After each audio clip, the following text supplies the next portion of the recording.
12:36, abre el consultorio. Llegó el licenciado Raúl Ontiveros, que nos acompaña cada martes. Bienvenido, Raúl. Un gusto, ¿eh? Un gusto, Daniel. Como siempre. Y a ver, tema polémico, si los hay, hijos favoritos, hermanos favoritos. ¿Cómo es esto? ¿Existe esto?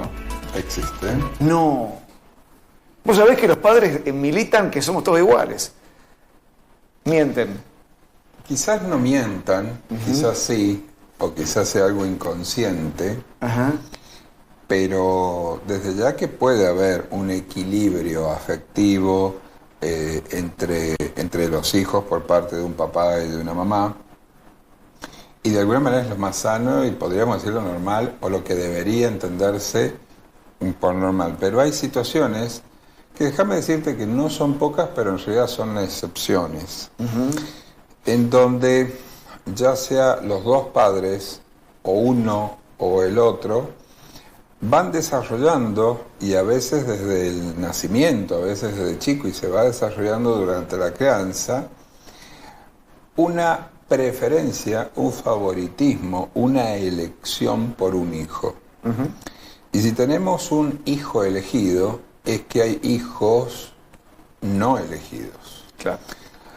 Y a veces con una marcada diferencia, donde inclusive hay daño, hay perjuicio, inclusive hasta económico. Yo recuerdo en algún momento una persona hace mucho tiempo me consultaba que me dice, bueno, he descubierto que toda la empresa familiar está a nombre de uno de mis hermanos, ¿no? Cuando eso debería corresponder dividido en partes iguales o heredado a los tres, ¿no?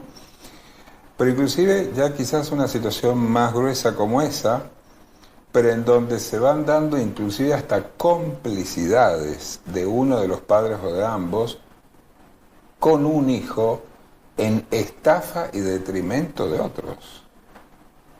Grave. Gravísimo. Cuestiones que son inclusive, materia de algo más legal, de algo más judicial, pero donde en el fondo lo que más daña, además de lo patrimonial, tiene que ver con el afecto, ¿no? Tiene que ver con el sentirse no elegido. Y en donde esta preferencia muchas veces es marcada no solo con el hijo, sino también con los hijos de los hijos, con los nietos. Donde hay nietos preferidos de un... porque son hijos de... Porque son. Entonces, a veces hay cuestiones muy inconscientes y a veces hay cuestiones no inconscientes, muy deliberadas e inclusive hasta habladas, plasmadas, pero se sigue igual. Raúl, sin entrar en el plano delictivo, porque ahí ya claramente es otra cuestión, pero en el plano de lo afectivo, de lo emocional, ¿es una cuestión ética? Digo, ¿querer a todos los hijos por igual? ¿O es legítimo que haya un vínculo afectivo de mayor proximidad con uno que con otros? A ver, en lo cuantitativo, nosotros tenemos 2, 3 hijos, tenemos que dividir este corazón en 2, 3 partes iguales, en lo cuantitativo. Ahora, que haya afinidad más con uno, qué sé yo, capaz que uno salió con el gusto futbolístico mío, el otro no, con las cuestiones partidarias o no, o uno sea más atento que el otro, eso puede darse. Pero hasta ahí podemos darlo como una cuestión de afinidades, como las que podemos tener con todo el mundo. La verdad que me gusta más compartir el asado con este hijo y el otro capaz que no por tal otra cosa. Está bien, o tenemos gusto por una u otra actividad. Esto tiene más allá que ver con afinidad, tiene que ver con una cuestión casi perversa o directamente perversa, en donde hay una identificación en donde por alguna razón hay un hijo al que se lo percibe o más débil o más fuerte en razón de merecer más confianza. Hay hijos que se aprovechan de esto psicopáticamente y viven manipulando y enmarañando todo, que son los hijos que después van a arruinar a los padres de grandes, normalmente. ¿Está bien? Muchas veces estos papás que han favorecido a hijos son los mismos papás que luego van a quedarse atrapados en su propia trampa y le dan de comer al monstruo. A veces tiene que ver con una situación de identificaciones, inclusive desde muy chico, inclusive hasta con ciertos parecidos físicos. Si se parece más a tal abuelo, si se parece más a mi familia, si salió más parecido a la familia de quien me separé. Se juegan muchas variables. Ahora, los hijos lo sufren mucho. Advierto que es patológico, ¿no? Digamos. Hay un nivel patológico. Y por lo tanto, ¿es tratable? A ver, quizás estos papás o estas mamás no vayan a revertir. Quizás no vayan a revertir. Hay casos en que sí se dan cuenta que tienen cierta debilidad por el menor, por el chiquito, el del medio o el más grande, y ellos mismos se dan cuenta a través de alguna situación que se ha dado que tengo que revertirlo. Algo me pasa, no soy objetivo, no soy ecuánime. Pero hay otras personas que no, y quienes lo van a terminar tratando son las víctimas. Obviamente no el favorecido. A quien le amarga un dulce, dice el indio. El favorecido no es el que se va a quejar, sino porque justamente es el que va como un Pac-Man apoderándose de todo, inclusive hasta de quienes avalaron el apoderamiento, pero quienes van a tratarse son las víctimas, quienes quedan desfavorecidos. Y advierto que para ser consciente de eso hace falta tener cierta madurez. Por lo tanto, ¿qué pasa con los chicos? ¿Qué pasa cuando esto afecta a chicos hasta la adolescencia, ¿no? ¿Se puede identificar? ¿Te ha tocado identificarlo en algún momento?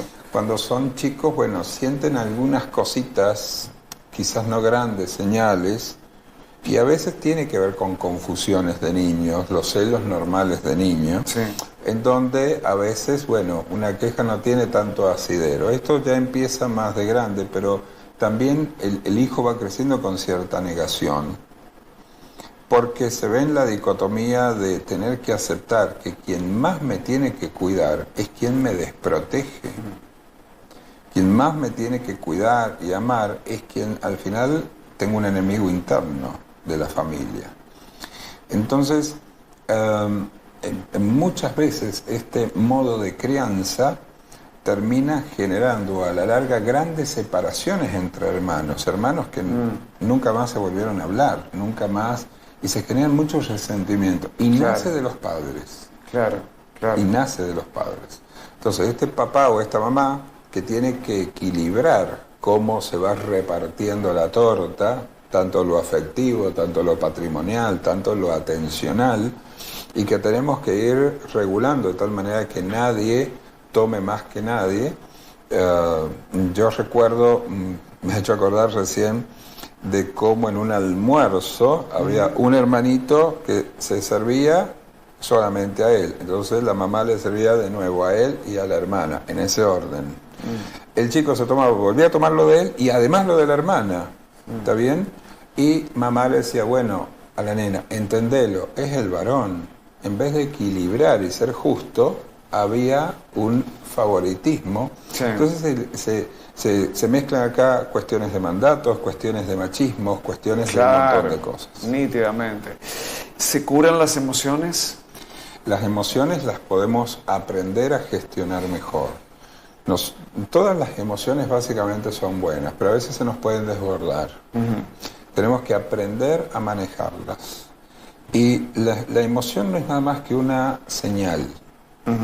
Ni se hiere ni se cura. ¿Está bien? Es una señal de algo que sí está herido. Porque esa señal está remitiéndonos a algo que está herido. Mira, es un tema que lo charlábamos con una gran psicóloga sanjuanina y gran amiga el otro día, y hablábamos de qué difícil es aceptar que no nos quieren. Claro, porque de esto estamos hablando. Porque que no me quiera la vecina de la otra cuadra, de alguna manera, bueno, corre el riesgo de poder quererme o no. ¿Está bien? Algún político dirá, bueno, no me votó o me votó este otro. Pero hay personas de quien amor es indubitable, es decir, debe estar. Y aceptarlo es una herida tan tremenda, ¿no? Que lleva terapia, Claro. que lleva años, primero aceptarlo y después curarlo, después sanarlo, ¿no? Decimos más sanar que curar en este caso. Claro, claro. Pero, y aprender y tener inclusive que ponerse en guardia, aprender a defenderse de tu propia familia, ¿no? Estas cuestiones, perdón si me desvío, Raúl, pero está muy en boga hablar de las constelaciones familiares. Y sé que hay toda una resistencia a esto, ¿no? Por los efectos colaterales que puede tener. Pero está estas cosas transmitidas de generación en generación, que yo que tuve determinada historia familiar, heredada a lo mejor de mis abuelos, hoy la estoy trasladando a mis hijos. ¿Esos patrones están? Bueno, en general yo no soy precisamente el más hincha fanático de toda la movida de constelaciones familiares. Es una moda. Pero tiendo a explicar esto mismo desde otra perspectiva que tiene que ver con cómo proyectamos en hijos situaciones no sanadas o complicadas, traumatizadas desde nuestros propios padres, y cómo vamos heredando y tratando en función del modelo que hemos tenido, y modelos que no siempre han sido los mejores. Claro. Porque este victimario probablemente también fue víctima, y los demás son los demás. Claro. Hasta que en algún momento se corta el linaje, decimos. Se corta el linaje, entonces yo tengo que ser consciente del daño que puedo estar provocando en estos chiquitos, o chiquitos ya no tan chiquitos, pero que tiene que ver con mambos míos y de cómo cometo injusticias y provoco dolores. Bien. En cualquier caso, se trata. Debe tratarse. Hay situaciones que pueden cambiarse y hay situaciones que hay que aceptarlas. Claro. ¿Está bien? Claro. Las situaciones que hay que aceptarlas, lo que llamamos la terapia de la aceptación, es aquello que es muy doloroso y que no está en mi control poder cambiarlo. Y tengo que aceptarlo. No significa que esté de acuerdo ni que sea bueno. Tengo que aceptar que lamentablemente sobre esto tengo que construir mi vida. Hay una frase de Sartre que yo la repito mucho porque realmente me parece muy sabio. Dice, somos lo que hacemos con lo que otros hicieron con nosotros.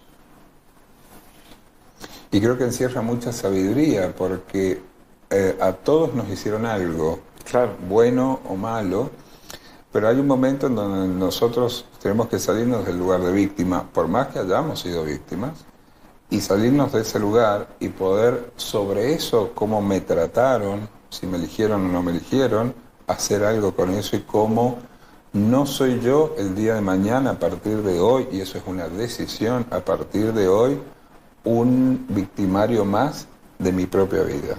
Porque hay un momento en que uno se identifica con el agresor y se come el verso y se empieza a tratar mal también desde la mala.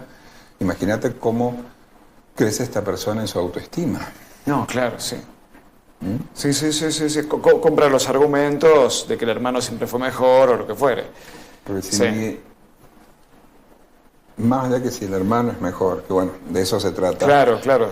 Una construcción, ¿no? Digo, claro. Si las personas que más me han debido querer, cuidar y proteger no me han valorado, ¿quién me valoraría en este mundo? Claro. Entonces, fíjate que esta no es la única, pero es una de las principales fuentes de autoestima. Y eso en algún momento quizás lo hagas consciente. Y va a ser un día doloroso. Pero hasta entonces, más allá que seas consciente o no de esto, eso está operando en vos. Y se ve clarito, plasmado en las elecciones de pareja. En el tipo de cómo armás tu vida, cómo proyectás tu vida. Porque básicamente esta columna vertebral del psiquismo es la autoestima, es el sano narcisismo. ¿Está bien? Y esto va a influir mucho, y a veces hasta en el vínculo que tenés con tus hijos, pero sobre todo en la elección de pareja. Raúl, muchas gracias. Gracias como a vos. siempre, un temón, ¿no? Cada uno sabrá,